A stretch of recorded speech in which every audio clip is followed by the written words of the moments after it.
Olá a todos, Shalom Lekulam, bem-vindos a mais um vídeo aqui no nosso canal Geração da Palavra. Por que Jesus é Deus? Eu gravo uma série de vídeos provando a deidade de Jesus, e este aqui é um vídeo que é de análise gramatical do idioma grego. Você deve analisar com muito cuidado. Não é da minha autoria, no final eu mostro ele quem é o autor deste estudo. Desde já eu peço que você inscreva-se no canal, não esqueça do seu like e ativar o sininho de notificações. A pergunta inicial: Tomé chamou Jesus de Deus? É muito interessante o que está narrado no Evangelho de João, capítulo 20, versículo 28. A declaração de Tomé. Em João 20, 28 está escrito: Apecrite respondeu Tomé que epe, e disse autum para ele: Ho Kyrios, Senhor meu, que Theos mu, e Deus meu. Na Peshitta aramaica está escrito para ele: Tomé respondeu: Meu Deus, meu Senhor. A expressão aramaica lá é Maria, que significa meu Senhor, Senhor, Maria. E detalhe que no aramaico não aparece o pronome possessivo meu, então declara justamente que Jesus é Deus e Senhor. Na Vulgata Latina está escrito: respondeu Tomé, et dixit, e disse, e Dominus meus, et Deus meus. E o Senhor disse para ele: o Senhor meu e Deus meu. Então, para negar que no Novo Testamento Jesus está sendo diretamente chamado por Tomé de Senhor e de Deus, os unitaristas apelam para a gramática grega, em especial os casos dos substantivos no grego koiné. Os casos indicam a função sintática dos substantivos, pronomes, adjetivos e partícipes na língua grega e em outras línguas flexivas. Isso se consegue por meio de finais declinacionais. Isso não acontece na língua portuguesa, é claro, Não temos tal conhecimento na nossa língua. Por exemplo, quando os substantivos de uma frase estão no caso nominativo, a frase é falada diretamente para o destinatário. Mas os substantivos dessa frase, em regra, se referem a uma terceira pessoa e não ao próprio destinatário. Já quando os substantivos de uma frase estão no caso vocativo, a frase é falada diretamente para o destinatário. E os substantivos dessa frase, em regra, se referem ao próprio destinatário. Os substantivos Kyrios, Senhor, e Theos, Deus, estão no caso nominativo.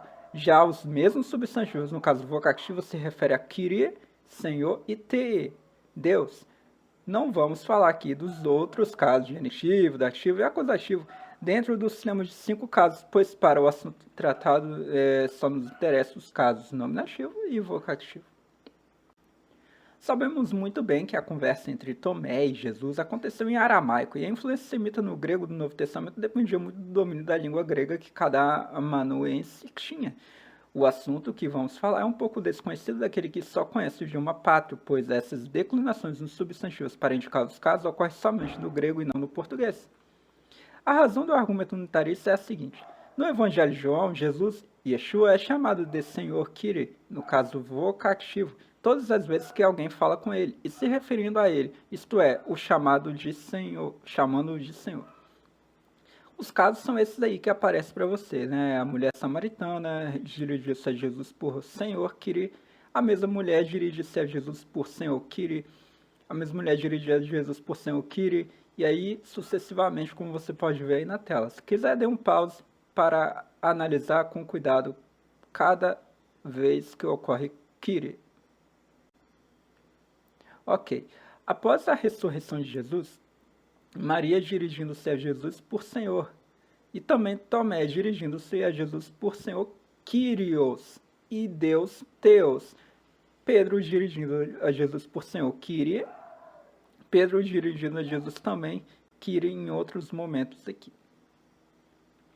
Certo? Então, à primeira vista, os unitaristas parecem estar com um argumento irrefutável. Porém, existe o nominativo por vocativo ou nominativo de endereço, que é um substantivo, no caso nominativo, que é usado no lugar do vocativo. ele é usado como é o vocativo, no endereço direto, para se referir ao destinatário. A razão pela qual o nominativo chegou a ser usado como vocativo foi devido à sobreposição formal. Não há distinção na forma do plural ou singular neutro, bem como em algumas formas do masculino e do feminino singular. Daí a tendência a eliminar a distinção, mesmo que o vocativo tenha uma forma própria. Gramáticos que defendem o sistema de 8 casos geralmente contestam a categoria nominativo por vocativo, uma vez que sua definição de caso é mais funcional do que morfológica. O nominativo por vocativo pode ser dividido em duas categorias estruturais, anartro e articular. O que nos interessa é só o uso articular, que também envolve duas nuances: endereço para um inferior, substituto para um substantivo semita de endereço, independentemente de saber se o destinatário é inferior ou superior. Em hebraico, normalmente, o substantivo de endereço vai ter o artigo. Na Septuaginta, que é a tradução grega das escrituras hebraicas e aramaicas do Antigo Testamento, Theos, Deus, no nominativo, é normalmente usado com um vocativo, pois te, Deus, no vocativo, ocorre somente 7 vezes, 5 das quais estão nos apócrifos. Encontramos facilmente a expressão ho theos mu, onde theos é um substantivo, no caso nominativo, usado no lugar de um vocativo. Você pode comparar com 2 Samuel 15, 31, 22, 3, 47, 1 Reis 3, 7, 5, 4, 1 Reis 17, 21, Salmos 3, 7, Salmos 5, 2, Salmos 7, 1, 3, 6, 13, 3, 18, 2, 28, 30, 46, 22, 1, 2, 25, 1, 28, 1, 32 e 12, 31, 14, 35, 23, 38, 15, 38, 21, 40, versos 5, 8 e 17. Também encontramos facilmente a expressão ho kyrios mu, onde kyrios é um substantivo no caso nominativo usado no lugar de um vocativo, conforme está em Gênesis 33, versos 13 e 14 e os demais textos aí na referência. Será que Tomé respondeu a Jesus chamando de Yahová, de Senhor meu e Deus meu, e não o próprio Yeshua? Em João 20, 28 está escrito: Apecrit Thomas que ipin auto ho kyrios mu que ho theos mu. Se não existe o nominativo por vocativo, ou nominativo de endereço, a quem então os 24 anciãos chamaram de Senhor e Deus nosso em Apocalipse 4:11? Você consegue responder essa pergunta? Axios e ho kyrios que ho theos remon. Para um testemunho de peso, que esta é a leitura correta no original, a Peshitta aramaica diz: Nosso Deus, Senhor, digno és. É digno. Para uma outra confirmação de que esta é a leitura correta do original, a Vulgata Latina diz: Dignus es Domine et Deus noster.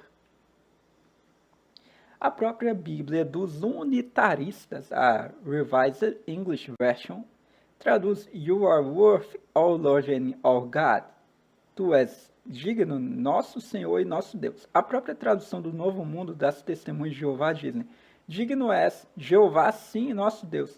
Finalizando, este artigo é mais uma declaração de que a divindade de Yeshua permanece mais sólida como nunca. A tentativa de desviar para Yahová o substantivo Senhor e Deus que Tomé aplicou a Yeshua, como se fosse uma exclamação direcionada a Yahová, se desvaneceram como poeira.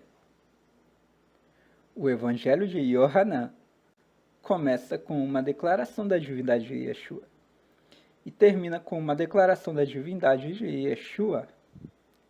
O capítulo 21 é apenas um tipo de epílogo. Ok, muito obrigado então por assistir ao vídeo. O autor deste estudo é o Bispo Sandro. Muito obrigado, Bispo Sandro, por este estudo. A todos que assistiram.